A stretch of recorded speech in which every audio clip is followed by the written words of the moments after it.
Okay, welcome, ladies and gentlemen, to section 1.7, linear inequalities. Going to be dealing with just solving some simple inequalities and making sure we write our answers in interval notation. If you don't remember what that means, we're going to look at it here in the lesson as well.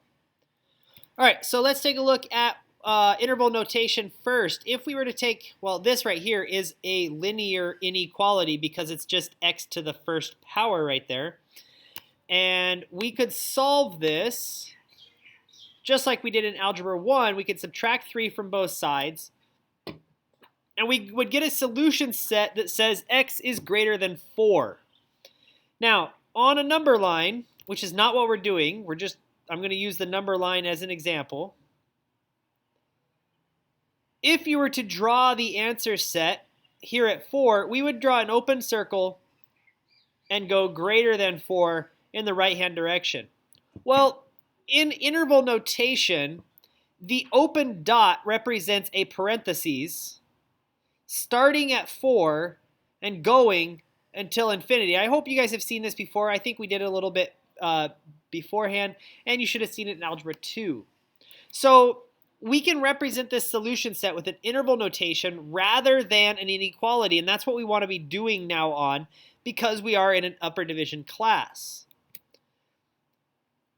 So if you have strictly greater than or strictly less than, we use parentheses like this. This was a greater than 4, so just 4 to infinity.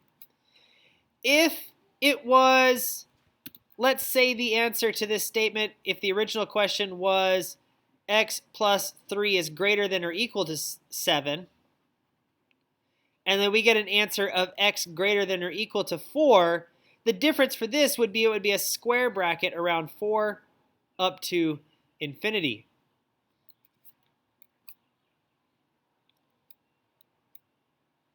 So, like I just said, we can write x greater than 4, we can write it as 4 to infinity.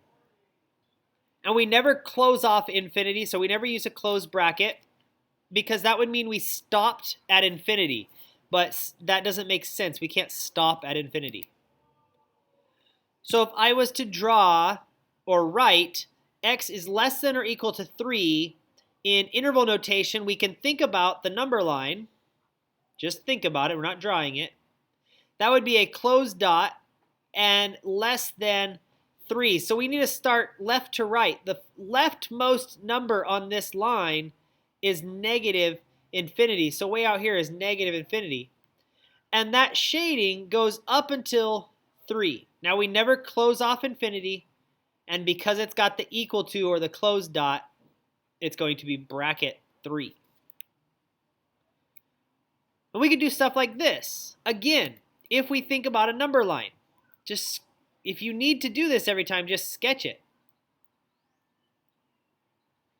When x is between 4 and 19, so I would have an open dot at 4 because the less than, and a closed dot at 19, and I would shade in between, which means for interval notation, I'd have a parentheses at 4, and I'd go up until 19 with a closed bracket.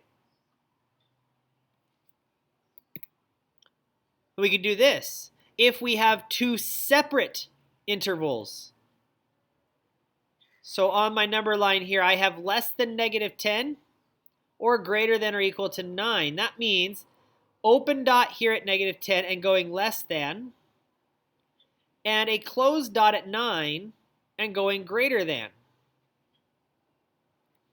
So if I looked first at the negative 10 side, that's for going from negative infinity up until negative 10, parentheses because it's an open dot. And then on the other side, closed bracket for 9, up to infinity, and the other thing.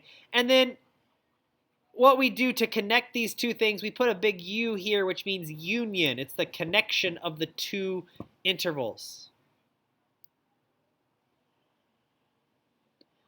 All right, so let's take a look at solving some stuff. So the first one being a double inequality. If you had this statement, negative 4 is less than or equal to 5x minus 2, and 5x minus 2 is less than 7, you can write it as a single set of inequalities, or you can write it as the split like this. But in order to solve this, we're going to add 2 to all 3 pieces.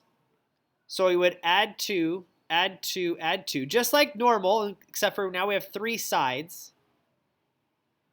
So we would get negative 2 is less than or equal to 5x is less than 9. And then we should divide by 5. If we divided by 5, we'd get negative 2/5 less than or equal to x less than 9/5. And we can write that in interval notation. Sorry about that. We got negative 2/5 less than or equal to x less than 9/5. We write that in interval notation, square bracket for negative 2/5, all the way up until 9/5 with an open parentheses to represent the strictly less than.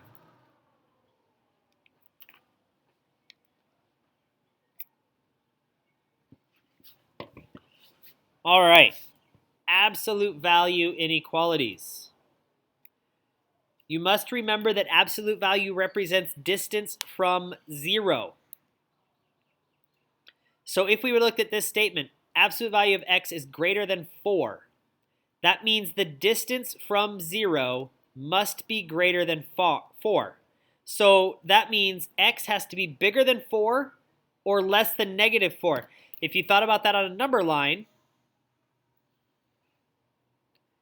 the distance from 0 has to be bigger than 4. Okay, so I can go this direction. Or out here at negative 4, I can go this direction. The distance is bigger than 0. Or sorry, distance bigger than 4. If you had the distance from 0 is less than 4, that means it's everything between negative 4 and positive 4. So it would be distance from 0 is less than 4. It would be in here between negative 4 and positive 4. So this is what's important. If you have an absolute value statement greater than a number, it's an or statement, like this. You would write it as the thing is greater than the number or less than the other number, the opposite of the number. I'll show you an example in a minute. If the absolute value is less than a number, then it's an and statement, and you write it in between the two numbers, the original number and its opposite. Oops, come on here. So if we were to have the absolute value of x minus 7 is less than or equal to 4, we need to know that less than means I go between. So I can say negative 4 is less than or equal to x minus 7, less than or equal to 4. And then I would solve as normal. I'd add 7 to both sides. So x is now between 11 and 3. So I added 7 to everything, and we would get the answer 3 to 11, close brackets.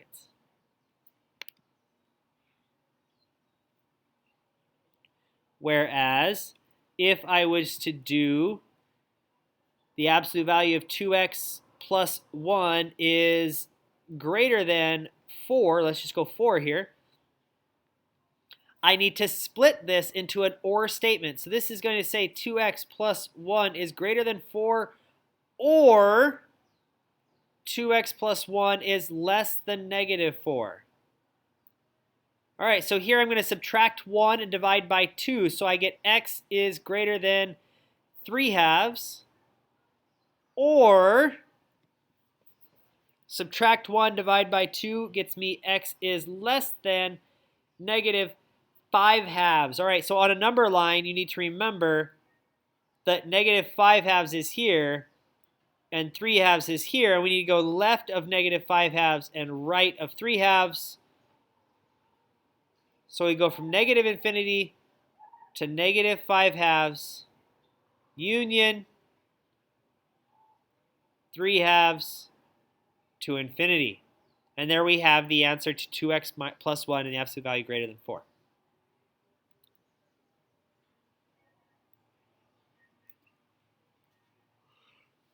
Quick reminder here at the end is if you multiply or divide both sides or all sides of an inequality by a negative number, you must switch the inequality.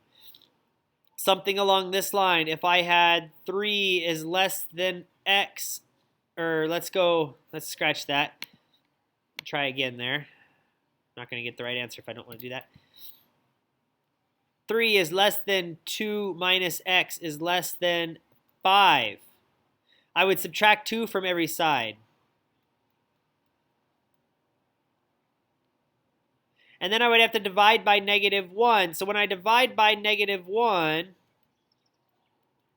it says -1 greater than x greater than -3. And I could switch this around to say in order, -3 is less than x is less than -1. Because I like things from smallest to biggest, -3 to -1, not -1 to -3. Okay, I'm going to leave you guys with that.